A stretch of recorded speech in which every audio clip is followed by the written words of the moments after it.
स्वागत है सभी प्यारे प्यारे बच्चों का। हम पढ़ रहे हैं आज क्लास 10 का चैप्टर 4 जिसका नाम है कार्बन एंड इट्स कंपाउंड, जिसमें हम कार्बन के बारे में कुछ चीजें जानेंगे और कार्बन से बनने वाले कंपाउंड्स के बारे में जानेंगे। लेकिन यहाँ पर एक सवाल पैदा होता है कि कार्बन के बारे में ही क्यों, किसी और एलिमेंट के बारे में क्यों नहीं। कार्बन क्या है? कार्बन हमारा एक एलिमेंट है। हम सभी जानते हैं कि हमारे आसपास सभी चीजें मैटर है और वो जो सभी जो मैटर है वो छोटे छोटे पार्टिकल से बने हैं जिनको हम कहते हैं एटम्स। और वो एटम किसी न किसी एलिमेंट के होते हैं और टोटल एलिमेंट हमारे पास 118। मतलब हमारी जो पूरी धरती है वो 118 एलिमेंट से बनी है। लेकिन इनमें से हम कार्बन के बारे में क्यों अलग से चैप्टर पढ़ रहे हैं, कार्बन इट्स कंपाउंड के बारे में? क्योंकि कार्बन हमारा most of the things of around us हमें हमारे मौजूद होता है। मतलब कि हमारा कोई भी जो लिविंग बीइंग होगा, चाहे वो प्लांट हो, चाहे वो छोटे छोटे एनिमल हो, चाहे वो बड़े एनिमल हो, कोई भी एनिमल हो, सब में ही क्या पाया जाता है? कार्बन सब में पाया जाता है। ठीक है। और उसके अलावा जो नॉन लिविंग थिंग्स होती हैं, हमारी जितनी भी चीजें आसपास है उनमें भी मोस्ट ऑफ द थिंग्स में क्या मौजूद है? कार्बन मौजूद है। हम किसी भी चीज को जलाते हैं तो उसमें से क्या निकलती है? कार्बन डाइऑक्साइड निकलती है ना। बहुत सी चीजों में से जब हम उन्हें जलाते तो क्या मिलती है? हमें कार्बन डाइऑक्साइड मिलती है।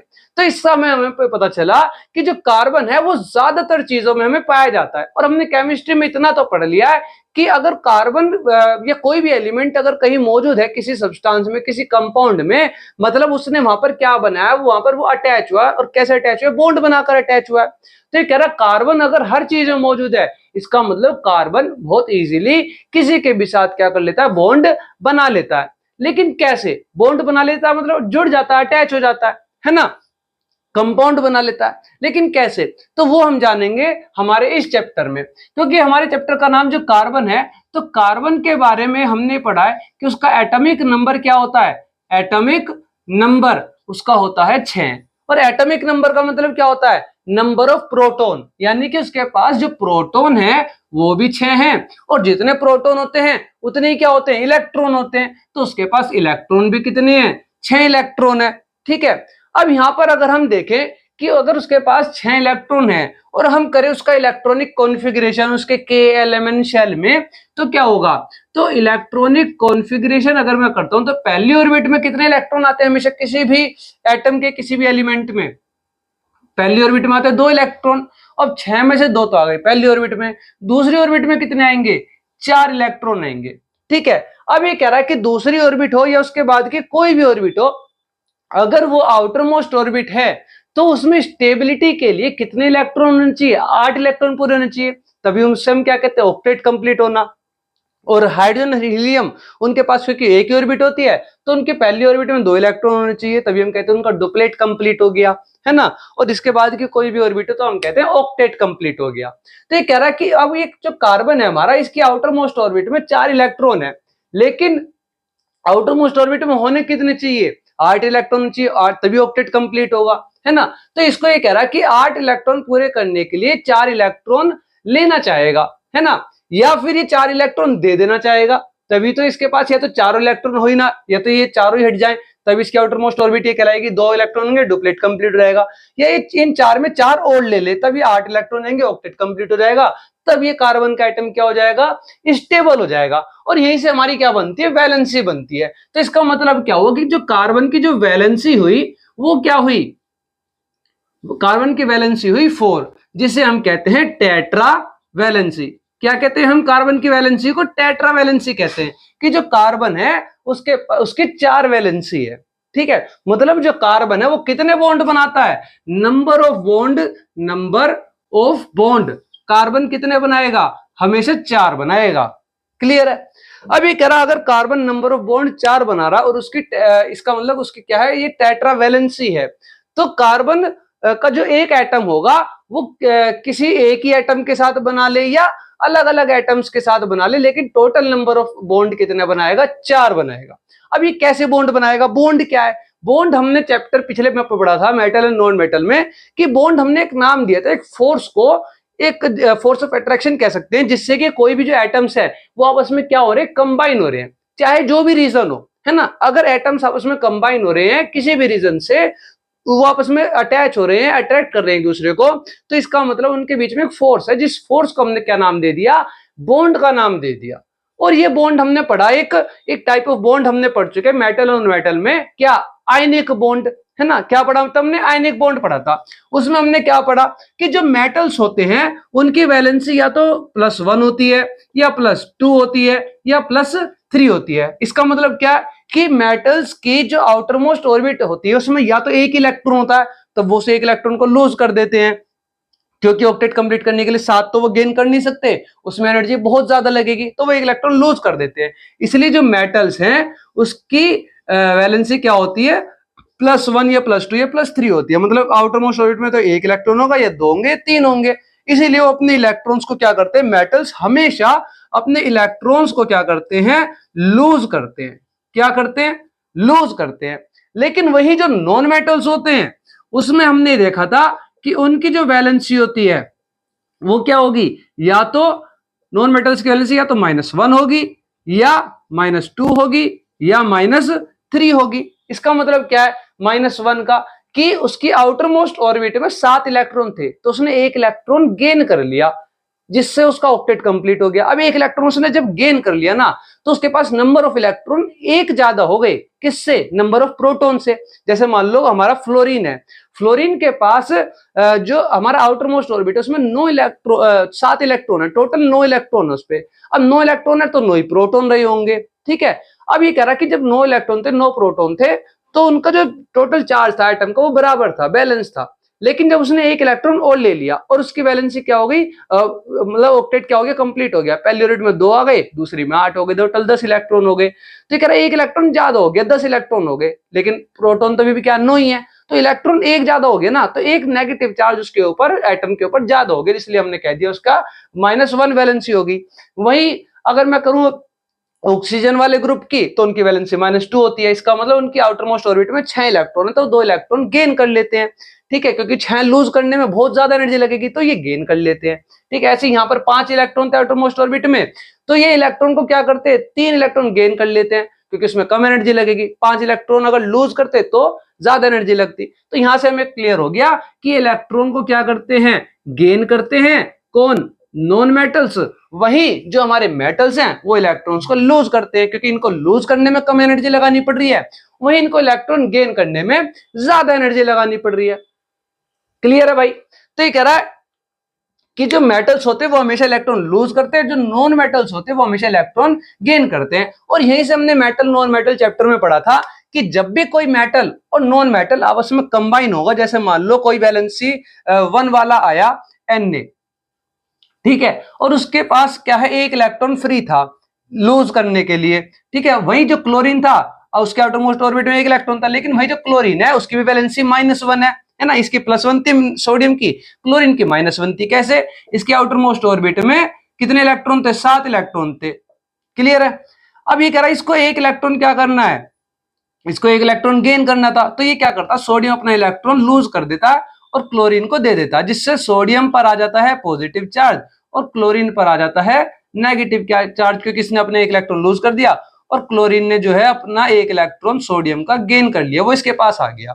तो ये कह रहा है ये पॉजिटिव और नेगेटिव चार्ज बन गया दोनों के ऊपर, जिस वजह से इनके बीच में एक इलेक्ट्रोस्टैटिक फोर्स ऑफ अट्रैक्शन बनता है, जिस वजह से आपस में कंबाइन हो जाते हैं, जुड़ जाते हैं। तो उसी फोर्स ऑफ अट्रैक्शन को, इस इलेक्ट्रोस्टैटिक फोर्स ऑफ अट्रैक्शन को हमने क्या कह दिया, आयनिक बॉन्ड कह दिया, क्योंकि ये दोनों क्या बन गए, आयंस बन गए ना। ये कटायन बन गया, ये अनायन बन गया, तो ये दोनों आयंस बन गए।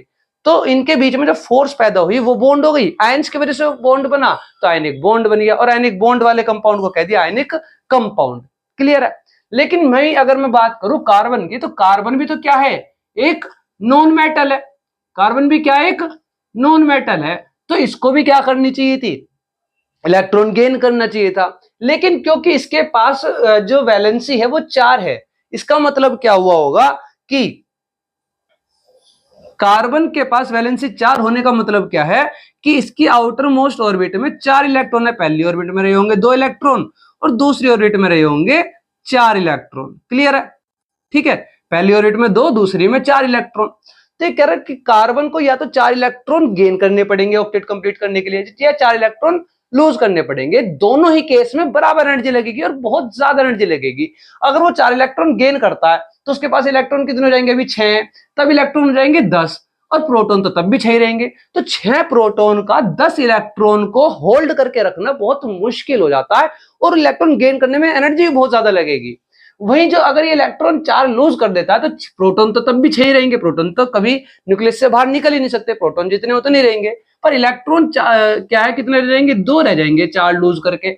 उसके ये केस तो हो ही नहीं सकता। और उस केस में भी क्या होगा, 6 प्रोटॉन 2 इलेक्ट्रॉन को सिर्फ होल्ड करके रख रहे हैं और 4 इलेक्ट्रॉन को लूज करने में बहुत ज्यादा एनर्जी लगेगी, क्योंकि जो प्रोटॉन होंगे उन इलेक्ट्रॉन को अपने पास से जाने नहीं देंगे, क्योंकि ये जो प्रोटॉन है कार्बन वाले ये अपने उन इलेक्ट्रॉन्स को होल्ड करके रखे हुए हैं। अब कोई और आएगा फ्लोरीन जैसा, जो कि बहुत इलेक्ट्रोनेगेटिव एलिमेंट है हमारा, वो क्या करना चाहेगा, उसके इलेक्ट्रॉन लेना चाहेगा, वो अपनी एनर्जी लगाएगा उससे इलेक्ट्रॉन लेने के लिए। पर कार्बन के प्रोटॉन भी तो एनर्जी लगा रहे हैं उन इलेक्ट्रॉन को होल्ड करके रखने के लिए, जिस वजह से इलेक्ट्रॉन को लूज भी नहीं कर पाएगा। ठीक है, तो ये केस भी नहीं हो पाता।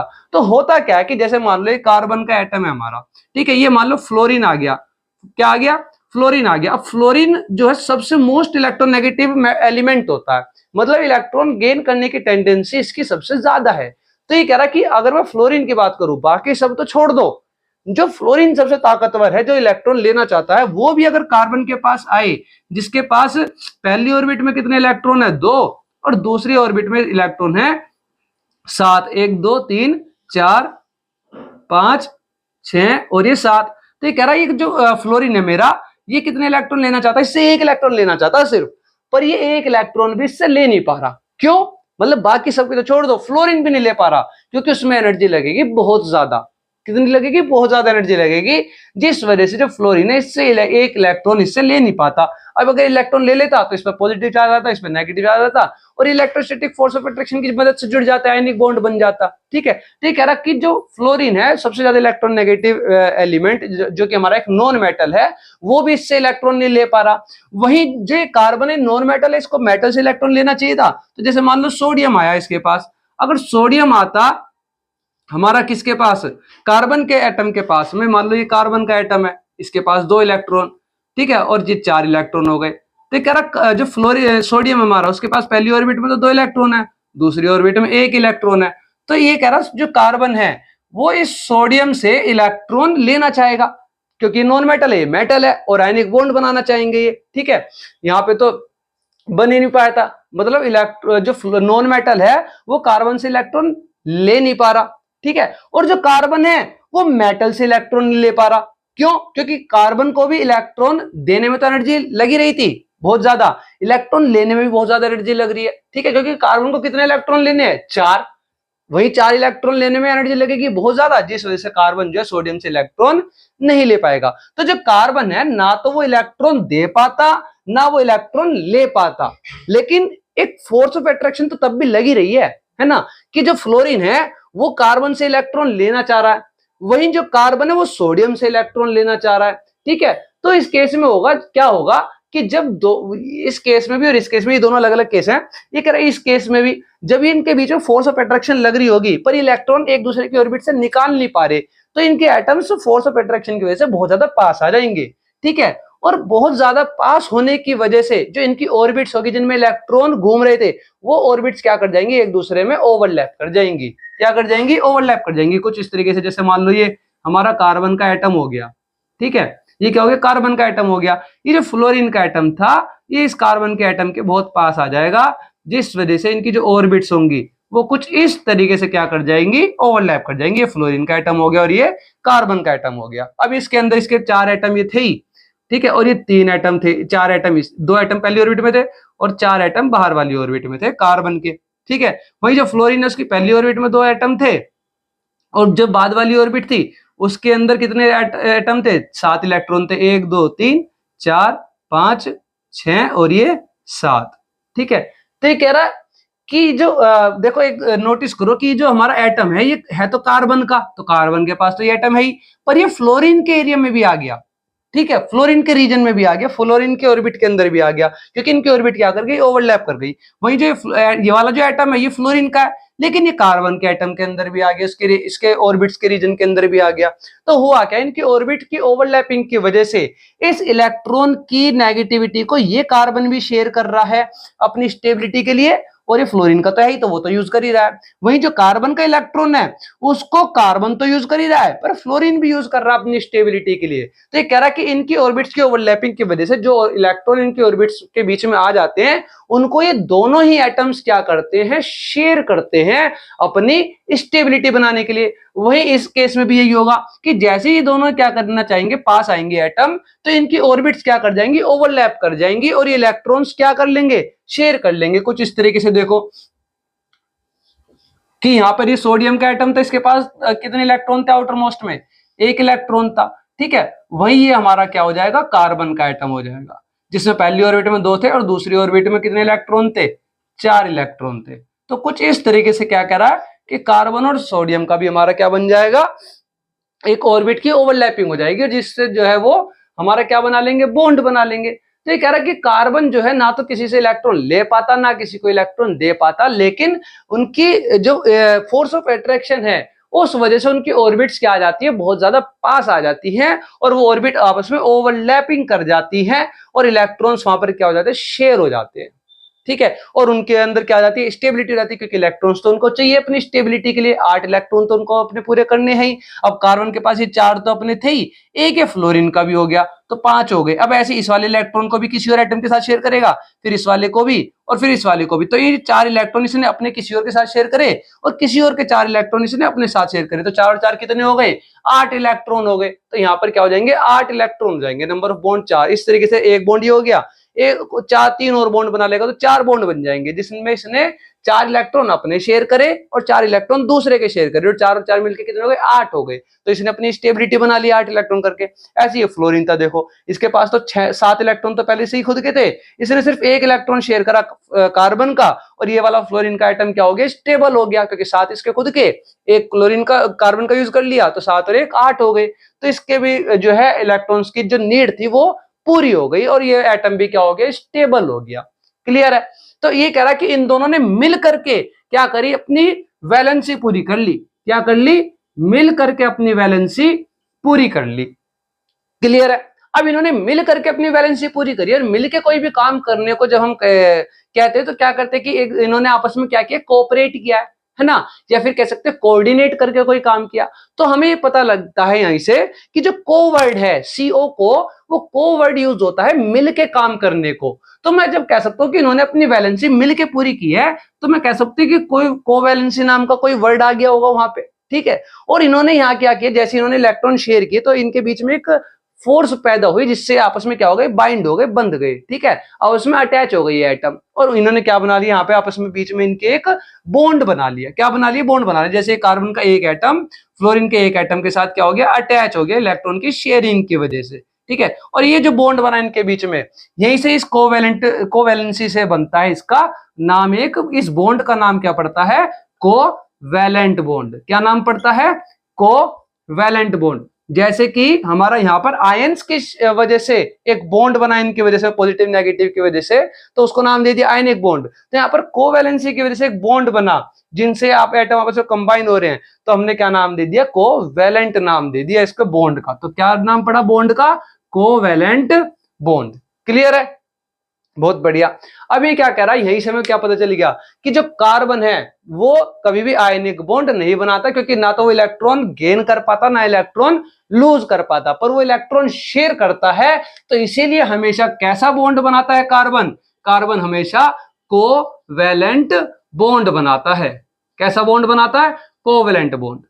क्लियर है यहां तक। तो ये समझ में आ गया कि हमें कोवैलेंट बॉन्ड होता क्या है। कोवैलेंट बॉन्ड होता है जब कोई दो एटम आपस में इलेक्ट्रॉन शेयर करते हैं, जरूरी नहीं कार्बन ही करे, कोई और एटम्स भी, जैसे फ्लोरीन फ्लोरीन के दो एटम आपस में कंबाइन हो जाए, वो भी हम देखेंगे कैसे, ठीक है। हमने पढ़ा O2 मॉलिक्यूल पढ़ा ना ऑक्सीजन का, तो जब ऑक्सीजन के दो एटम आपस में कंबाइन हो रहे हैं तो वो भी आपस में क्या बनाएंगे, कोवैलेंट बॉन्ड ही बनाएंगे। तो ये कह रहा है कि कोवैलेंट बॉन्ड क्या होता है, जब भी कोई दो एटम आपस में मिलकर कंबाइन हो रहे हैं और इलेक्ट्रॉन्स को शेयर कर रहे हैं, उस वजह से जो बॉन्ड बन रहा है उसको हमने नाम दे दिया कोवैलेंट बॉन्ड। तो इलेक्ट्रॉन की शेयरिंग करके दो एटम्स जब आपस में इलेक्ट्रॉन की शेयरिंग करते हैं और बॉन्ड बनाते हैं, उसे कह देते हैं कोवैलेंट बॉन्ड। अब देखो, जब मैं अभी बात कर रहा था O2 की, तो वो कैसे बनता है। देखो ये कह रहा है कि जो ऑक्सीजन है, ऑक्सीजन का, अब यहाँ पे कह रहा है कि किसी के पास भी जो है इतनी वो नहीं थी इलेक्ट्रोनेगेटिविटी कि कार्बन से इलेक्ट्रॉन ले पाए, फ्लोरीन की मैक्सिमम वो भी नहीं ले पाया, लेकिन इसने इलेक्ट्रॉन्स को थोड़ा सा अपनी तरफ इलेक्ट्रॉन शेयर तो हुए, लेकिन ये जो इलेक्ट्रॉन्स हैं, क्योंकि फ्लोरीन ज्यादा इलेक्ट्रॉन नेगेटिव है, तो दोनों इलेक्ट्रॉन थोड़े से फ्लोरीन की तरफ शिफ्ट हुए होंगे, थोड़े से फ्लोरीन की तरफ मूव करे होंगे, ठीक है। लेकिन अगर मैं बात करूं दोनों ही एटम कौन से आ जाए, सेम एलिमेंट के आ जाए, दोनों ही ऑक्सीजन के आ जाए, है ना, या फिर दोनों ही फ्लोरीन के आ जाए, तो ये कह रहा है उस केस में क्या होगा, क्या जो एटम इनके बीच, जो इलेक्ट्रॉन इनके बीच में आए होंगे शेयर करने के लिए, वो इलेक्ट्रॉन किसी एक की तरफ शिफ्ट होंगे? नहीं। क्या इस ऑक्सीजन ने इस ऑक्सीजन से इलेक्ट्रॉन ले लिया होगा? जी, O2 बना हमारा O2, है ना, या फिर F2 बना, या Cl2 बना, है ना, क्या बना हमारा Cl2 बना। तो ये कह रहा है कि क्या ये बने कैसे, क्लोरीन के दो एटम आपस में कंबाइन कैसे हुए? हमने पढ़ा ना चैप्टर क्लास 9th में कि हमारा दो एटम आपस में कंबाइन होते हैं, है ना, तो इसको हम क्या कहते हैं, जब भी कोई भी जो हमारे दो एटम है किसी भी एलिमेंट के, वो आपस में कंबाइन होते हैं तभी वो एग्जिस्ट कर सकते हैं। जो हमारे ग्रुप 18 है, helium, neon, argon, krypton, xenon, इनके तो सिंगल एटम भी आपस में हमारे क्या कर सकते हैं, एग्जिस्ट कर सकते हैं। लेकिन ये जो हमारे फ्लोरीन, क्लोरीन, ऑक्सीजन वगैरह, नाइट्रोजन हो गया, ये जो हमारे एलिमेंट्स है, इनका सिंगल एटम कभी भी एग्जिस्ट नहीं कर सकता। क्यों? क्योंकि इनका ऑक्टेट कंप्लीट नहीं होता। उनका ऑक्टेट कंप्लीट है, हमारा ग्रुप 18 का, helium, neon, argon, krypton, xenon का, इनका ऑक्टेट कंप्लीट होता है, तो इसलिए इनका सिंगल एटम एग्जिस्ट कर सकता है। लेकिन इनका सिंगल एटम एग्जिस्ट नहीं कर सकता क्योंकि इनका ऑक्टेट कंप्लीट नहीं है। तो इनके एटम्स आपस में कंबाइन होते हैं और इनका ऑक्टेट कंप्लीट होता है, तभी ये एग्जिस्ट कर पाते हैं। तो ये कह रहा है एटम्स कंबाइन हो कैसे रहे हैं? ये भी तो एटम्स इनके आपस में किसकी मदद से कंबाइन हो रहे हैं? इनके कोवेलेंट बॉन्ड की मदद से कंबाइन हो रहे हैं। क्योंकि जब एक ऑक्सीजन दूसरे ऑक्सीजन के एटम के पास आया होगा, तो क्या किसी एक ऑक्सीजन ने दूसरे ऑक्सीजन से इलेक्ट्रॉन ले लिया होगा? ले सकता है कोई जब दोनों के पास बराबर एनर्जी है? नहीं ले सकते ना। अगर टग ऑफ वार करवाए दो बराबर एनर्जी वालों के बीच में, तो जो हमारी जो रोप होगी वो वहीं पर अटक के रह जाएगी बीच में, सेंटर में। तो इसी तरह ये कह रहा है कि जो इलेक्ट्रॉन्स होंगे ना इनके दोनों के, ऑक्सीजन के कितने बॉन्ड बनाता है? 2 बॉन्ड बनाता है। तो ये कह रहा है ये जो हमारे इलेक्ट्रॉन्स बीच में आए होंगे, ये किसी एक ऑक्सीजन की तरफ नहीं गए होंगे क्योंकि दोनों की बराबर एनर्जी है, तो बीच में रह गए, जिस वजह से इनकी ऑर्बिट्स भी क्या कर गई, ओवरलैप कर गई, और इन्होंने भी क्या कर लिया, इलेक्ट्रॉन्स को शेयर कर लिया और क्या बना लिया, कोवलेंट बॉन्ड बना लिया। इसी तरीके से जो हमारे क्लोरीन के एटम है या जो हमारे फ्लोरीन के एटम है, उन्होंने भी क्या करा, इलेक्ट्रॉन्स को शेयर करा, और एक इन्होंने भी एक बॉन्ड बनाया, इन्होंने भी एक बॉन्ड बनाया, क्योंकि इनकी वैलेंसी 1 है। वही अगर मैं बात करूं नाइट्रोजन की, तो नाइट्रोजन ने भी क्या करा होगा, नाइट्रोजन के दो एटम अगर मैं आपस में कंबाइन करूं तो उसकी वैलेंसी क्या है, 3 है ना। तो ये कह रहा है ये 3 बॉन्ड बनाएगा। और कैसे बॉन्ड बनाएगा, कोवलेंट बॉन्ड बनाएगा। ठीक है, कैसे बॉन्ड बनाएगा, कोवलेंट बॉन्ड बनाएगा। क्यों? क्योंकि जब नाइट्रोजन के दो एटम आपस में पास आए होंगे, तो क्या कोई एक नाइट्रोजन का एटम दूसरे नाइट्रोजन के एटम से इलेक्ट्रॉन ले पाया होगा? नहीं ले सकता, क्योंकि दोनों की एनर्जी क्या है, बराबर है। जिस वजह से इनकी जो ऑर्बिट्स है वो एक दूसरे के इलेक्ट्रॉन्स अट्रैक्ट करते करते इनकी ऑर्बिट्स क्या कर गई, ओवरलैप कर गई, और जो इनके इलेक्ट्रॉन्स हैं वो रीजन में आ गए, कॉमन रीजन में, और वो इलेक्ट्रॉन्स क्या हो गए, शेयर हो गए। उन इलेक्ट्रॉन्स को दोनों नाइट्रोजन के एटम्स ने क्या करा, यूज करा, और इसी वजह से हमने क्या कह दिया कि उनके बीच में भी क्या बन गया, कोवलेंट बॉन्ड बन गया। ठीक है। अब क्योंकि इसकी 3 वैलेंसी थी, तो इसने 3 नाइट्रोजन के बॉन्ड बनाए, 3 कोवलेंट बॉन्ड बनाए। कैसे? एक पेयर ऑफ इलेक्ट्रॉन लिया, मतलब इसने अपने 3 इलेक्ट्रॉन लिए, इसने अपने 3 इलेक्ट्रॉन लिए, और उन तीनों को कॉमन रीजन में लिया है, तो 3 बॉन्ड बने, है ना, 3 पेयर ऑफ इलेक्ट्रॉन। टोटल कितने इलेक्ट्रॉन शेयर हो रहे हैं यहाँ पे, 6, 3 इसके 3 इसके, तो 6 इलेक्ट्रॉन टोटल शेयर हो रहे हैं। पेयर में कितने, 3। तो ये एक पेयर ने एक बॉन्ड बनाया, फिर एक पेयर ने एक बॉन्ड बनाया, फिर एक पेयर ने एक बॉन्ड बनाया। तो इस तरीके से नाइट्रोजन के 3 पेयर ऑफ इलेक्ट्रॉन ने 3 बॉन्ड बनाया दो एटम्स के बीच में। ठीक है, तो इसे कह दिया हमने ट्रिपल कोवलेंट बॉन्ड। क्या कह दिया, ट्रिपल कोवलेंट बॉन्ड, जो भी हम नोट्स में देखेंगे अपनी अगली स्लाइड में। वही ऑक्सीजन ने, क्योंकि वैलेंसी क्या थी, 2 थी, तो इसको 2 इलेक्ट्रॉन शेयर करने थे। ठीक है, तभी किसी के 2 इलेक्ट्रॉन अपने पास शेयर कर पाता, अपने किसी और को शेयर करवा के। तो इसी वजह से ये क्या कह रहा है कि 2 वैलेंसी होने की वजह से इसने 2 बॉन्ड बनाए, मतलब 2 पेयर ऑफ इलेक्ट्रॉन इसने यूज करे। टोटल 4 इलेक्ट्रॉन उनके बीच में, 2 एटम के बीच में टोटल कितने इलेक्ट्रॉन शेयर हुए, 4, 2 इसके और 2 इसके। तो ये कह रहा कितने बॉन्ड बने इनके बीच में, 2 बॉन्ड बने, 2 वैलेंसी की वजह से। तो इसको हमने कह दिया डबल कोवलेंट बॉन्ड। वहीं जिनके बीच में सिंगल पेयर ऑफ इलेक्ट्रॉन की शेयरिंग होती है, तो उसे हम कह देते हैं सिंगल कोवलेंट बॉन्ड, क्योंकि इनकी वैलेंसी क्या है, 1 है। फ्लोरीन, क्लोरीन, ब्रोमीन, आयोडीन, इनकी वैलेंसी 1 है। तो ये सिर्फ एक ही बॉन्ड बना पाते हैं। क्यों? क्योंकि इनको सिर्फ एक ही इलेक्ट्रॉन चाहिए अपना ऑक्टेट कंप्लीट करने के लिए। तो इसको हम कह देते हैं सिंगल कोवलेंट बॉन्ड। तो कोवलेंट बॉन्ड हमारे कितने टाइप के हुए? 3 टाइप के हुए। ठीक है, कौन कौन से 3 टाइप? सिंगल, डबल और ट्रिपल। सिंगल में क्या होगा? जब सिर्फ एक ही पेयर ऑफ इलेक्ट्रॉन शेयर हो, मतलब एक एटम एक इलेक्ट्रॉन दे रहा, दूसरा एटम अपना एक इलेक्ट्रॉन दे रहा है, उनके बीच में एक बॉन्ड बन गया। डबल कोवलेंट बॉन्ड क्या होगा? जब 2 पेयर ऑफ इलेक्ट्रॉन शेयर हो रहे हैं, मतलब एक एटम ने अपने 2 इलेक्ट्रॉन दिए, दूसरे एटम ने अपने 2 इलेक्ट्रॉन दिए, तब भी क्या कह रहा है कि तब डबल कोवलेंट बॉन्ड बनेगा। वही ट्रिपल कोवलेंट बॉन्ड क्या होगा? जब किसी की वैलेंसी 3 हो, तो एक एटम अपना 3 को 3 हो या 3 से ज्यादा हो, जैसे मान लो किसी की वैलेंसी 3 है पर उसने इलेक्ट्रॉन शेयर करे 2 ही, तो वो डबल बॉन्ड बनाएगा। पर अगर किसी की वैलेंसी 3 है, उसने तीनों इलेक्ट्रॉन शेयर कर लिए, तो वो दूसरे किसी एटम के 3 इलेक्ट्रॉन से शेयर होगा, तो 3 बॉन्ड बनेंगे 3 पेयर ऑफ इलेक्ट्रॉन के बीच में, उसे कह देंगे ट्रिपल कोवलेंट बॉन्ड। तो ये कह रहा कि कोई भी एलिमेंट के एटम अगर वो सेम एलिमेंट के एटम है और वो आपस में कंबाइन होते हैं, तब भी कोवलेंट बॉन्ड बनता है। हाइड्रोजन और ऑक्सीजन आपस में जुड़ते हैं, वाटर का मॉलिक्यूल बनाते हैं H2O, तो वहां भी कोवलेंट बॉन्ड बन रहा है। ठीक है, लेकिन ये आयनिक बॉन्ड भी बना सकते हैं, जैसे क्लोरीन ने सोडियम के साथ भी क्या बनाया? सोडियम के साथ क्या बनाया था? आयनिक बॉन्ड बनाया था। लेकिन जो कार्बन है वो हमेशा सिर्फ और सिर्फ कैसे बॉन्ड बनाता है? कोवलेंट बॉन्ड बनाता है। कार्बन कभी भी कोई टाइप का बॉन्ड नहीं बनाता, वो हमेशा इलेक्ट्रॉन को क्या करेगा? सिर्फ और सिर्फ शेयर करेगा। और कैसा बॉन्ड बनाएगा? कोवलेंट बॉन्ड बनाएगा। ठीक है, इसकी वजह से एक प्रॉपर्टी आती है कार्बन की, कैटिनेशन प्रॉपर्टी। क्या आती है? Catenation property. अभी कैटिनेशन प्रॉपर्टी क्या है? कैटिनेशन प्रॉपर्टी होती है सेल्फ लिंकेज प्रॉपर्टी। क्या होती है catenation property? Self linkage property. मतलब ये क्या कह रहा है? जैसे ये हमारा ऑक्सीजन के एटम भी तो आपस में सेल्फ लिंकेज हुए हैं, आपस में कंबाइन हो गए। तो जैसे फ्लोरीन के 2 एटम आपस में कंबाइन हो गए, वही नाइट्रोजन के 2 एटम आपस में कंबाइन हो गए, तो N2 बनाया, है ना, O2 बनाया, F2 बनाया, Cl2 बनाया। इस तरीके से ये कह रहा कि जो कोई भी सेम एलिमेंट के एटम्स है वो आपस में कंबाइन हो जाते हैं। ठीक है, तो उनको हम सेल्फ लिंकेज कह सकते हैं। वहीं जैसे सल्फर है, तो ये तो सिर्फ 2 एटम आपस में कंबाइन हो सकते हैं, लेकिन जो सल्फर है, इनके अलावा जो सल्फर है वो कहां तक कंबाइन हो सकता है? सल्फर के 8 एटम आपस में कंबाइन हो सकते हैं, ये हाईएस्ट जाता है। ठीक है, कार्बन के अलावा कोई भी जो एलिमेंट है उनमें हाईएस्ट कौन जाता है? सल्फर। उसके 8 एटम आपस में कंबाइन हो सकते हैं, सेल्फ लिंक हो सकते हैं। ठीक है, लेकिन जो कार्बन होता है ना, वो कार्बन टेट्रावैलेंसी की मदद से लॉन्ग लॉन्ग अपनी चेन बना लेता है। मतलब एक कार्बन जो है दूसरे 4 कार्बन से या 3 कार्बन से या 2 या 1 कार्बन से भी अटैच होगा, 2 से तो कम से कम होगा। ठीक है, या 1 से भी होगा अगर, तो कार्बन ये क्या कह रहा है? लॉन्ग लॉन्ग चेन, एक कार्बन दूसरे कार्बन से अटैच है, वो दूसरे कार्बन से अटैच है, वो दूसरे कार्बन से अटैच है। तो ये कह रहा है इस तरीके से कार्बन की कोई लिमिट नहीं है। वो कार्बन सिर्फ ये नहीं कि जैसे C2 बन गया या C8 बन गया, ऐसे नहीं। जैसे ऑक्सीजन ये सब तो सिर्फ O2 N2 F2 Cl2 बना रहे हैं, S8 तक जा रहा है, लेकिन जो कार्बन है वो कार्बन लॉन्ग लॉन्ग चेन बना लेता है अपनी, और उस सेल्फ लिंकेज प्रॉपर्टी की वजह से, और उस प्रॉपर्टी को हम कहते हैं कैटिनेशन प्रॉपर्टी, जिस वजह से कार्बन के बहुत ज्यादा नंबर ऑफ अमाउंट में हमें क्या देखने को मिलते हैं? कार्बन कंपाउंड देखने को मिलते हैं। कार्बन कंपाउंड क्या हुए?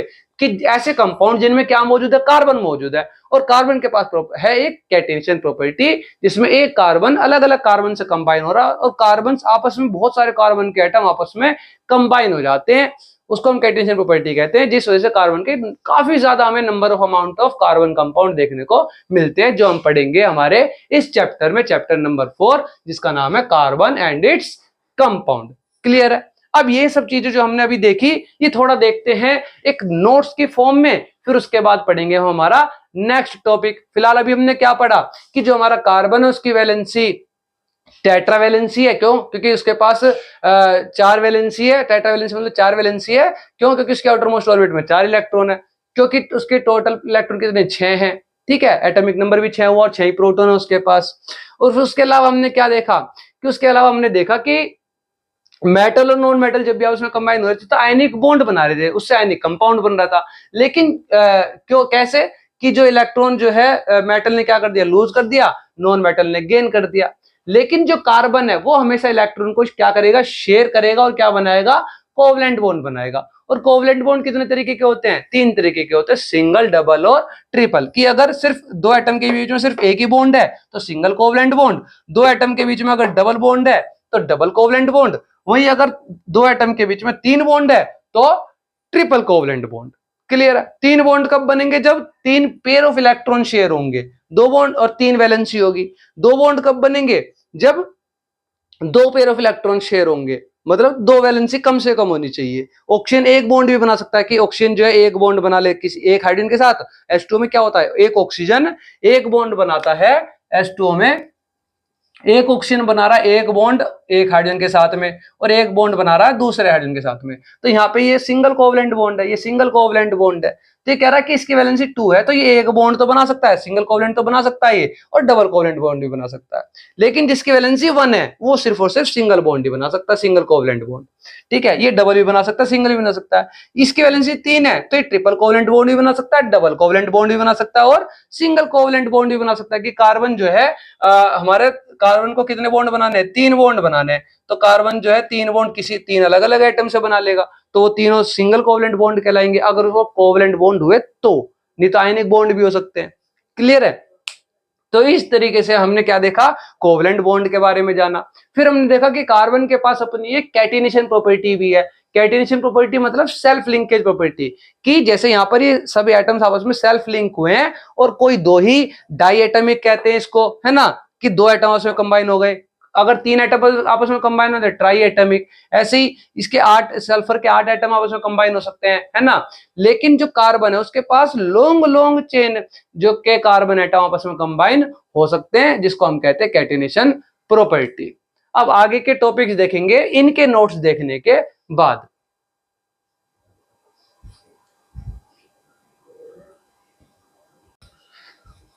तो जैसा कि अभी हमने देखा कार्बन के बारे में थोड़ा सा हमने डिटेल जानी और कोवलेंट बॉन्ड के बारे में जाना, तो ये है उनके कुछ नोट्स से रिलेटेड ची पॉइंट्स।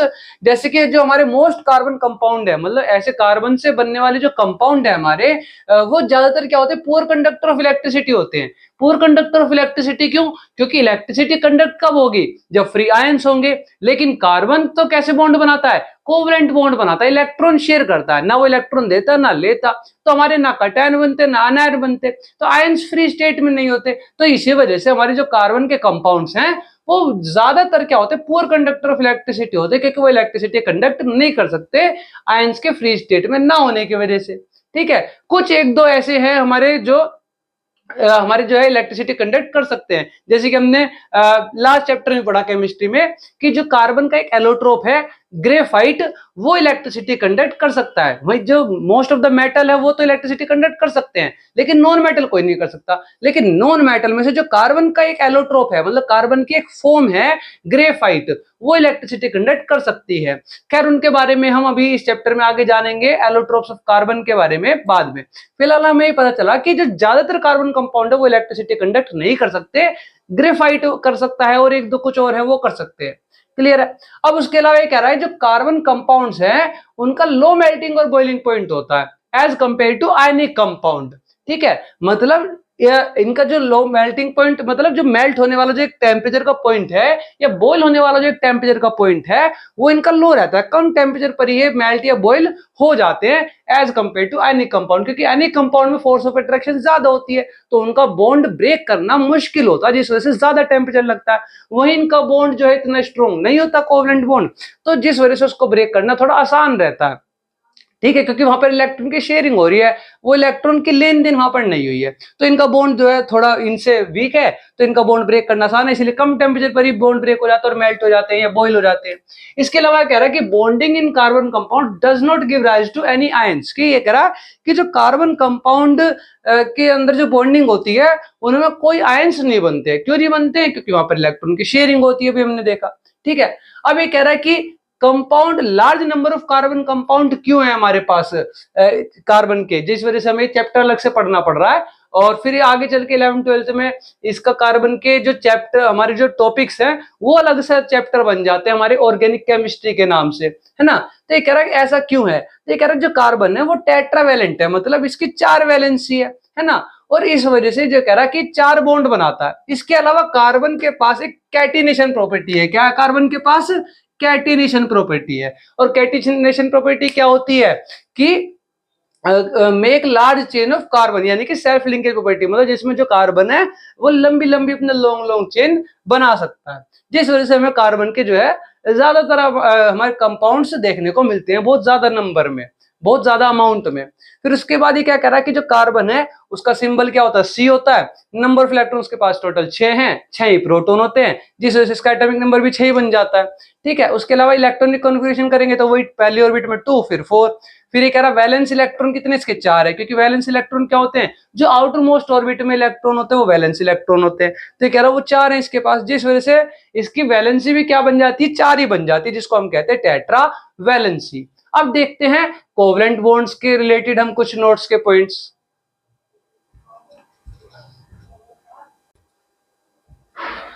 अब है हमारे कोवलेंट बॉन्ड से रिलेटेड कुछ पॉइंट्स, जिसमें कि हमें बताया गया है कि जो कोवलेंट बॉन्ड होते हैं वो कौन से बॉन्ड होते हैं, जिनमें कि हमारी पेयर ऑफ इलेक्ट्रॉन्स की शेयरिंग होती है बिटवीन टू एटम्स। ठीक है, मतलब किसी भी दो एटम्स के बीच में क्या होगी, इलेक्ट्रॉन पेयर की क्या होगी, शेयरिंग होगी, उससे जो एक बॉन्ड बनेगा उसको हम कह देंगे कोवलेंट बॉन्ड। और पेयर ऑफ इलेक्ट्रॉन क्यों कहा, जैसे कि भी हमने देखा कि कोई भी दो एटम के बीच में अगर इलेक्ट्रॉन्स की शेयरिंग हो रही है, तो अगर ये एटम अपना एक इलेक्ट्रॉन शेयर करेगा तो ये भी एटम अपना एक इलेक्ट्रॉन शेयर करेगा, तभी उनके बीच में क्या हो पाएगी, शेयरिंग हो पाएगी और एक बॉन्ड की एक क्रिएशन हो पाएगी, वहां पर एक बॉन्ड बन पाएगा। क्लियर ये चीज। तो ये कह रहा दो एटम्स के बीच में एक एक इलेक्ट्रॉन, दोनों अपना अपना एक एक इलेक्ट्रॉन कम से कम देंगे। ठीक है, तो दो इलेक्ट्रॉन की शेयरिंग हुई ना, एक इसका इलेक्ट्रॉन एक इसका इलेक्ट्रॉन, इस वजह से कहा गया पेयर ऑफ इलेक्ट्रॉन की शेयरिंग होती है। वहीं अगर वो पेयर ऑफ इलेक्ट्रॉन अगर एक ही है, ठीक है, एक ही पेयर ऑफ इलेक्ट्रॉन की अगर शेयरिंग हो रही है, मतलब सिर्फ दो ही इलेक्ट्रॉन शेयर हो रहे हैं दो एटम के बीच में, तब हम उसे क्या कहते हैं, सिंगल कोवलेंट बॉन्ड कहते हैं। लेकिन अगर दो एटम के बीच में दो पेयर ऑफ इलेक्ट्रॉन की शेयरिंग हो रही है, ठीक है, दो एटम के बीच में दो पेयर ऑफ इलेक्ट्रॉन की शेयरिंग हो रही है, मतलब टोटल इलेक्ट्रॉन कितने शेयर हो रहे हैं, 4 इलेक्ट्रॉन शेयर हो रहे हैं, तो उसे कह देते हैं हम डबल कोवलेंट बॉन्ड। वहीं अगर दो हमारे एटम्स के बीच में, हमारे दो एटम्स के बीच में अगर तीन पेयर ऑफ इलेक्ट्रॉन्स की शेयरिंग हो रही है, ठीक है, तो हम उसे क्या कह देते हैं, ट्रिपल कोवलेंट बॉन्ड। और तीन पेयर ऑफ इलेक्ट्रॉन का मतलब क्या हुआ कि टोटल कितने इलेक्ट्रॉन हुए, 6 हुए, तीन पेयर, क्योंकि तीन इसके एटम, तीन इलेक्ट्रॉन इस एटम के, तीन इलेक्ट्रॉन इस एटम के। ठीक है, और दोनों के तीन तीन इलेक्ट्रॉन हो गए दोनों एटम के, तो टोटल इलेक्ट्रॉन कितने हो गए, 6 हो गए, पर पेयर में कितने हैं, 3 ही है। ठीक है, एक इलेक्ट्रॉन ये रहा इसका, एक ये रहा इसका, तो ये एक पेयर, ये एक पेयर, ये एक पेयर, तो तीन पेयर ऑफ इलेक्ट्रॉन ने तीन बॉन्ड बनाए। ठीक है, इसलिए इसे कहा गया ट्रिपल कोवलेंट बॉन्ड। अब इसी से रिलेटेड हमारा एक अगला टॉपिक है, जिसमें कि नाम है इसका सैचुरेटेड कार्बन कंपाउंड और अनसैचुरेटेड कार्बन कंपाउंड। अब ये सैचुरेटेड और अनसैचुरेटेड क्या है, ठीक है, देखो देखते हैं हमारा। जैसे कि हमने अभी जाना कि कार्बन से कोई भी ऐसा बनने वाला कंपाउंड जिसमें कार्बन मौजूद है उसे हम कार्बन कंपाउंड कहेंगे।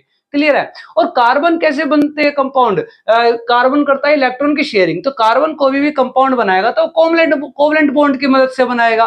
तो ऐसे कोई भी कंपाउंड जिनमें कार्बन मौजूद है और कोवलेंट बॉन्ड की मदद से वो बॉन्ड बना रहा है, वो कंपाउंड बना रहा है, तो उनके बीच में क्या होंगे, कोवलेंट कंपाउंड होंगे, या तो सिंगल कोवलेंट बॉन्ड होगा, या डबल कोवलेंट बॉन्ड होगा, या ट्रिपल कोवलेंट बॉन्ड होगा। तो ये कह रहा है कि अगर सिर्फ सिंगल बॉन्ड मौजूद है कार्बन कार्बन एटम के बीच में, है ना, मतलब कार्बन के ऐसे कंपाउंड जिनमें कार्बन कार्बन के बीच में सिर्फ सिंगल बॉन्ड मौजूद है, तो उसे कहेंगे हम सैचुरेटेड कार्बन कंपाउंड। वहीं अगर ऐसे कार्बन कंपाउंड जिनके बीच में, जिनमें कार्बन के बीच में, कार्बन के एटम्स के बीच में क्या हो, डबल या ट्रिपल कोवलेंट बॉन्ड हो, तब उसे हम क्या कहेंगे, अनसैचुरेटेड कार्बन कंपाउंड। देखते हैं, जैसे कि इसका सैचुरेटेड का एग्जांपल है CH4। तो CH4 में क्या होगा कि कार्बन कितने हैं, एक ही है, और हाइड्रोजन के कितने एटम है, 4 है। क्यों, क्योंकि कार्बन अगर एक ही है और कार्बन के पास वैलेंस इलेक्ट्रॉन कितने, 4 है, तो ये इसको 4 बॉन्ड बनाने हैं, है ना, 4 इलेक्ट्रॉन तो 4 बॉन्ड बनाएगा।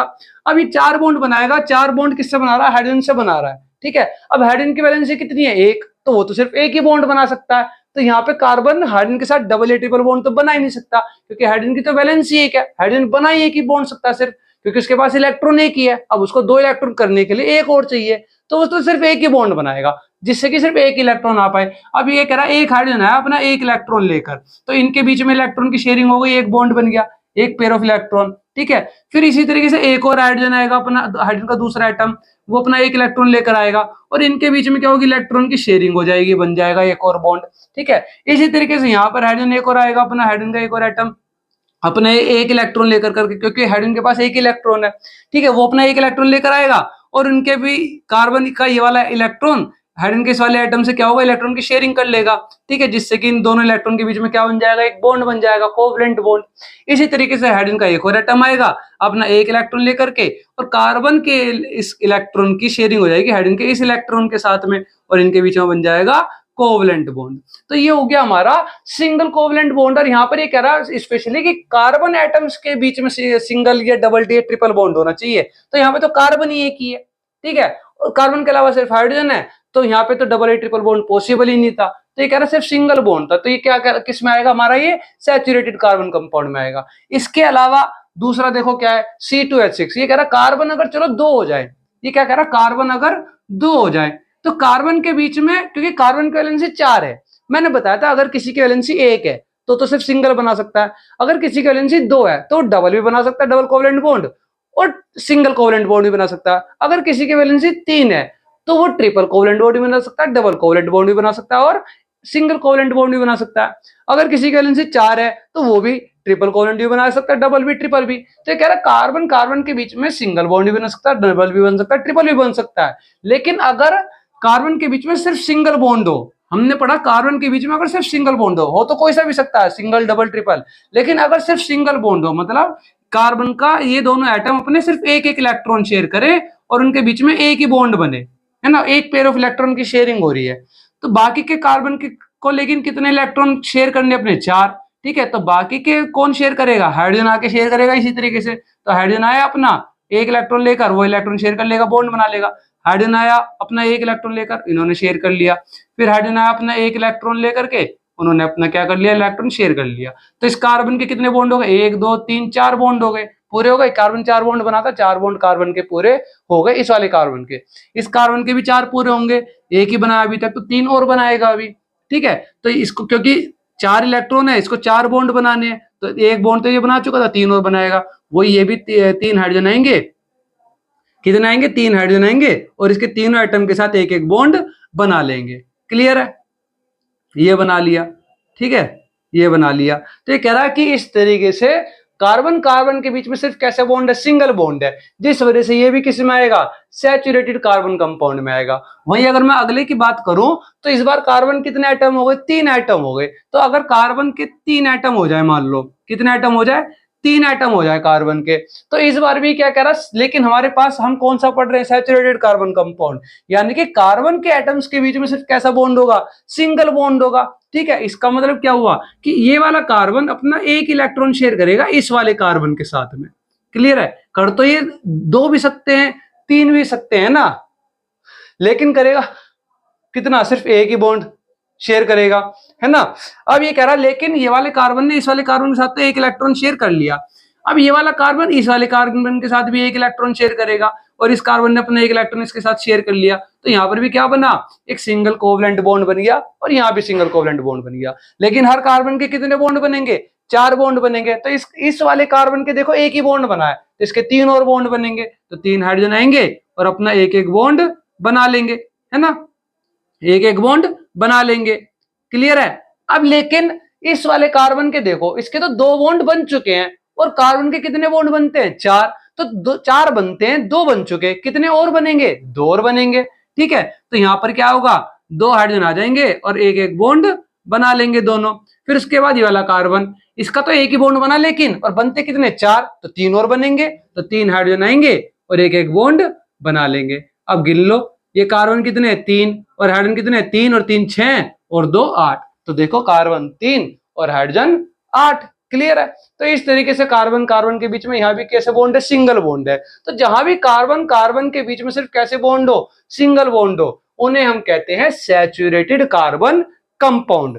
लेकिन अगर कार्बन कार्बन के एटम के बीच में, मतलब कार्बन के अलग अलग एटम्स हो, उनके बीच में कितने बॉन्ड आ जाए, या तो डबल बॉन्ड आ जाए, है ना, या तो डबल बॉन्ड आ जाए या ट्रिपल बॉन्ड आ जाए, तो अब हम उन्हें कहते हैं अनसैचुरेटेड कार्बन कंपाउंड। मतलब सैचुरेटेड सिर्फ तब होगा जब सिंगल बॉन्ड होगा, लेकिन डबल या ट्रिपल कोई सा भी हो जाए तो अनसैचुरेटेड कार्बन कंपाउंड कहलाएगा वो। क्लियर है। जैसे कि अगर मैं देखूं पहला C2H4, जिसमें कि कार्बन के 2 एटम है, अब ये कह रहा है ये अनसैचुरेटेड, इसका मतलब क्या हो गया, इसके बीच में क्या कह रहा है कि या तो डबल बॉन्ड होगा या ट्रिपल बॉन्ड होगा। ठीक है, वो हम कैसे पता लगाएंगे, देखो हाइड्रोजन कितने 4 है, इसका मतलब ये कार्बन के पास भी 2 हाइड्रोजन लगे हुए हैं। ठीक है, और इस वाले कार्बन के पास भी 2 हाइड्रोजन लगे हुए हैं। ठीक है, क्लियर है ये चीज। अब ये कह रहा है इस कार्बन के कितने बॉन्ड बने, 2, इस कार्बन के कितने बॉन्ड बने, 2। क्लियर है, लेकिन कार्बन के कितने बॉन्ड बनते, 4, तो इसका मतलब इनके बीच में कितने बॉन्ड आए होंगे, 2 बॉन्ड आए होंगे, तभी तो इस कार्बन के भी 1 2 3 4 4 बॉन्ड पूरे, और इस कार्बन के भी 1 2 3 4 4 बॉन्ड पूरे। तो इस तरीके से हमारे जो है कार्बन के, दोनों कार्बन के 4 4 बॉन्ड हमारे पूरे हो गए। क्लियर है ये चीज, क्लियर है। ये थोड़ा सा मैंने H अलग डिजाइन में बना दिया था, तो अब हमारा H सही बन चुका है। तो ये कह रहा है कि ये क्या है, हमारे कार्बन कार्बन के बीच में डबल बॉन्ड आ गया, जिस वजह से क्या कहलाया, हमारा अनसैचुरेटेड हाइड्रोकार्बन कहलाया। इस तरीके से अगला एक और कंपाउंड देखो, इसमें भी कार्बन 2 ही है, इसमें भी 2 ही थे, लेकिन इसमें हाइड्रोजन के 4 थे, इसमें कितने 2 हैं। अब ये कह रहा कि ये भी मेरा कितने कार्बन है, 2 कार्बन है, तो 2 कार्बन है, लेकिन इस बार हाइड्रोजन कितने हैं, 2 ही हैं। तो इसका मतलब एक हाइड्रोजन इस कार्बन से जुड़ रहा होगा और एक हाइड्रोजन हमारा इस कार्बन से जुड़ रहा होगा, है ना। अब ये कह रहा है कार्बन के 4 बॉन्ड बनते हैं, लेकिन बना कितना, इस कार्बन के एक ही बॉन्ड बना और इस कार्बन का भी एक ही बॉन्ड बना, दोनों के कितने बॉन्ड और बनने, 3 बॉन्ड और बनने। तो वो दोनों ये तीनों बॉन्ड इन्होंने आपस में बना लिए। ठीक है, अब इस कार्बन के भी 4 बॉन्ड पूरे और इस कार्बन के भी 1 2 3 और ये 4 बॉन्ड पूरे, तो दोनों कार्बन के 4 4 बॉन्ड पूरे हो गए। और कार्बन कार्बन के बीच में कितने बॉन्ड आए हैं, 3 बॉन्ड आए, तो ये कहलाए ट्रिपल कोवलेंट बॉन्ड, और ये कहलाए डबल कोवलेंट बॉन्ड। तो ये क्या कहलाएंगे, ये कहलाएंगे अनसैचुरेटेड कार्बन कंपाउंड। और ये बने कैसे, इस कार्बन ने अपने क्या 3 इलेक्ट्रॉन लाया, ये कार्बन अपना 3 इलेक्ट्रॉन लाया और बीच में ऑर्बिट ओवरलैपिंग हो गई और इलेक्ट्रॉन की इनकी शेयरिंग हो गई। तो ये 3 पेयर ऑफ इलेक्ट्रॉन की, एक पेयर ये, एक पेयर ये, एक पेयर ये, 3 पेयर ऑफ इलेक्ट्रॉन की शेयरिंग हुई है। ठीक है, यहाँ पर भी, यहाँ पर एक ही पेयर के इलेक्ट्रॉन की शेयरिंग हुई है, क्योंकि हाइड्रोजन करी एक ही शेयर कर सकता है ना। यहाँ भी एक ही पेयर की शेयरिंग हुई है। यहाँ पर इलेक्ट्रॉन के 2 पेयर की शेयरिंग हुई है, दोनों कार्बन अपने 2 इलेक्ट्रॉन लाए और आपस में जो है इलेक्ट्रॉन की इन्होंने क्या कर ली, शेयरिंग कर ली। इसके अलावा अगर मैं अगला कंपाउंड देखूं तो यहाँ पर कार्बन कितने 3 है और हाइड्रोजन कितने हैं, 6 हाइड्रोजन है ना। तो देखो जरा, ये कह रहा कार्बन 3 है, तो 1 कार्बन 2 कार्बन और 3 कार्बन। अब ये कह रहा क्योंकि अनसैचुरेटेड कार्बन कंपाउंड है, इसका मतलब कहीं ना कहीं या तो डबल बॉन्ड है या ट्रिपल बॉन्ड है। अब हाइड्रोजन कितने 6 हैं, अगर मैं इस पर कार्बन पर कितने लगा दूं, 3 हाइड्रोजन लगा दूं, कितने हाइड्रोजन लगा दूं, 3, क्योंकि देखो जहां भी सिंगल बॉन्ड होता है, जहां भी सिंगल बॉन्ड होता है वहां लास्ट वाले कार्बन पे कितने हाइड्रोजन लगते हैं। अगर एक से ज्यादा कार्बन है, एक ही कार्बन तो फिर तो 4 हाइड्रोजन लगेंगे, लेकिन एक से ज्यादा कार्बन है तो लास्ट वाले कार्बन पर, कॉर्नर वाले कार्बन पर 3 हाइड्रोजन लगेंगे। देखो है ना, ये भी कॉर्नर का, इस पे भी 3, ये कॉर्नर का इस पे 3, ये कॉर्नर का इस पे 3, लेकिन ये बीच वाले पे 2 ही रह गए, है ना, जब सिंगल बॉन्ड होते हैं। लेकिन ये तो अनसैचुरेटेड है, यहाँ ये तो डबल बॉन्ड होंगे, ट्रिपल बॉन्ड होंगे। पर मैं मान के चल रहा हूं कि मान लो सारे सिंगल बॉन्ड है ना, मान लो सारे सिंगल बॉन्ड है, तो इस पर भी कितने हाइड्रोजन लगे होंगे, 3 हाइड्रोजन लगे होंगे, और इस पर कितने लगे होंगे, 2 हाइड्रोजन लगे होंगे, है ना, इसकी तरह, है ना, ये बन गया। लेकिन ये कह रहा है ये अनसैचुरेटेड हाइड्रोकार्बन और हाइड्रोजन कितने यहाँ पर 6 ही हाइड्रोजन है, हाइड्रोजन कितने 6 हैं। तो अगर हाइड्रोजन मेरे पास सिर्फ 6 हैं तो इसका मतलब क्या हुआ, ये तो कितने हो गए, 8 हो गए, तो हाइड्रोजन कितने होने चाहिए, 6 होने चाहिए। तो मुझे 2 हाइड्रोजन इसमें से क्या करने पड़ेंगे, कम करने पड़ेंगे, हटाने पड़ेंगे। अब अगर मान लो मैंने एक हाइड्रोजन इसका हटा दिया तो इसका एक इलेक्ट्रॉन क्या हो गया होगा, फ्री हो गया होगा। क्लियर है। अगर मैं इसका भी एक और हाइड्रोजन हटा दूं तो, क्योंकि मुझे तो 2 हाइड्रोजन हटाने ना, तो इस वाले कार्बन का भी एक इलेक्ट्रॉन फ्री हो गया होगा, है ना, क्योंकि इन्होंने पहले ही एक एक इलेक्ट्रॉन से तो शेयरिंग कर रखी है। लेकिन एक इलेक्ट्रॉन इसका यहां से कार्बन का फ्री हो गया, क्योंकि कार्बन के कितने इलेक्ट्रॉन होते हैं, 4। अब इसने 1 और 2 2 बॉन्ड तो बना रखे, तीसरा ये बना रखा है, लेकिन एक बॉन्ड इसको और अभी बनाना, तो इसका मतलब एक इलेक्ट्रॉन इसका फ्री है। इसी तरीके से ये वाला कार्बन, इसका एक बॉन्ड ये रहा, एक ये रहा, एक ये रहा, 3 बने हुए, पर एक इलेक्ट्रॉन इसका फ्री हो गया ना एक हाइड्रोजन जाने से, तो इन्होंने दोनों इलेक्ट्रॉन की आपस में शेयरिंग कर ली और कैसे बॉन्ड बना लिया, डबल कोवलेंट बॉन्ड बना लिया। तो ये कह रहा है कि ये हो गए हमारे 3 और 1 4 और 2 6, 6 हाइड्रोजन और कार्बन 3, C3H6। ठीक है, लेकिन कार्बन कार्बन के बीच में एक जगह कैसा आ गया, डबल बॉन्ड आ गया। दोनों जगह सकते हैं डबल बॉन्ड, लेकिन वो आपके सिलेबस में नहीं है, वो आप 11th 12th में देखोगे। ठीक है, आपके 10th तक के सिलेबस में कार्बन की कितनी भी लंबी चेन बना लो, चाहे 2 कार्बन हो, है ना, या 3 कार्बन हो, या 4 कार्बन हो, अगर दो ही हैं फिर तो सिर्फ उसी एक ही जगह आएगा डबल या ट्रिपल बॉन्ड। लेकिन अगर मान लो 3 कार्बन है, ये 3 से ज्यादा है ना, 3 कार्बन है, 4 कार्बन है, 5 कार्बन है, तो जो डबल या ट्रिपल बॉन्ड होंगे ना वो सिर्फ किसी 2 कार्बन के बीच में होंगे। जैसे यहाँ पर है, यहाँ नहीं है, ठीक है। आपके सिलेबस में सिर्फ किन्हीं भी 2, मतलब 3 कार्बन, 4 कार्बन, 5, 8 कितने भी कार्बन हो, उस पूरी चेन में से सिर्फ कोई से भी 2 कार्बन के बीच में आपको क्या देखने को मिलेगा, डबल या ट्रिपल बॉन्ड देखने को मिलेगा। तो एक जगह मैंने क्या लगा दिया, डबल बॉन्ड लगा दिया, और बाकी बॉन्ड किससे पूरे कर दिए, हाइड्रोजन से पूरे कर दिए, और ये क्या बन गया मेरा, अनसैचुरेटेड कार्बन कंपाउंड बन गया। क्लियर है। तो ये थे हमारे सैचुरेटेड कार्बन कंपाउंड और अनसैचुरेटेड कार्बन कंपाउंड। सैचुरेटेड वो जिनमें सिर्फ सिंगल बॉन्ड होता है कार्बन और कार्बन के बीच में, ध्यान रखना कार्बन का किसी और से एटम से हो, जैसे हाइड्रोजन के साथ तो सिर्फ सिंगल ही हो सकता है, लेकिन मान लो ऑक्सीजन आ जाए या कोई और एटम आ जाए जो 2 बॉन्ड बना सकता है, 3 बना सकता है, और उसके साथ कार्बन बॉन्ड बना ले 2-3, तो क्या वो अनसैचुरेटेड बन जाएगा? नहीं। अनसैचुरेटेड कार्बन कंपाउंड वो कहलाएगा जिसमें कार्बन एटम्स के बीच में होना चाहिए डबल या ट्रिपल बॉन्ड, ठीक है। अगर कार्बन एटम्स के बीच में सिर्फ सिंगल बॉन्ड है तो वो सैचुरेटेड कहलाएगा, भले किसी और एटम से बॉन्ड बना रखे हो 2-3, ठीक है। जैसे यहाँ पे कार्बन कार्बन के बीच में एक ही बॉन्ड है, कार्बन कार्बन के बीच में एक ही बॉन्ड है, ठीक है, तो ये सैचुरेटेड कहलाएगा। अगर मैं यहाँ पर ये कार्बन कार्बन के बीच में देखो 2-3 बॉन्ड है, यहाँ कार्बन कार्बन के बीच में 2 बॉन्ड, यहाँ कार्बन कार्बन के बीच में 2 बॉन्ड, तो ये अनसैचुरेटेड कहलाए। लेकिन अगर मान लो कार्बन कार्बन के बीच में एक ही बॉन्ड है, अब यहाँ पे हाइड्रोजन हटा करके मैं तीनों लगा दूं, मान लो नाइट्रोजन, और कार्बन के नाइट्रोजन के साथ 3 बॉन्ड बन जाए, वो होंगे तो ट्रिपल कोवलेंट बॉन्ड, लेकिन वो कार्बन और नाइट्रोजन के बीच में है, ठीक है। अगर कार्बन और कार्बन के बीच में होता है तभी वो कहलाएगा सैचुरेटेड। क्लियर है ये चीज? अब इसमें आगे के कुछ टॉपिक्स हैं वो हम देखेंगे हमारी नेक्स्ट वीडियो में।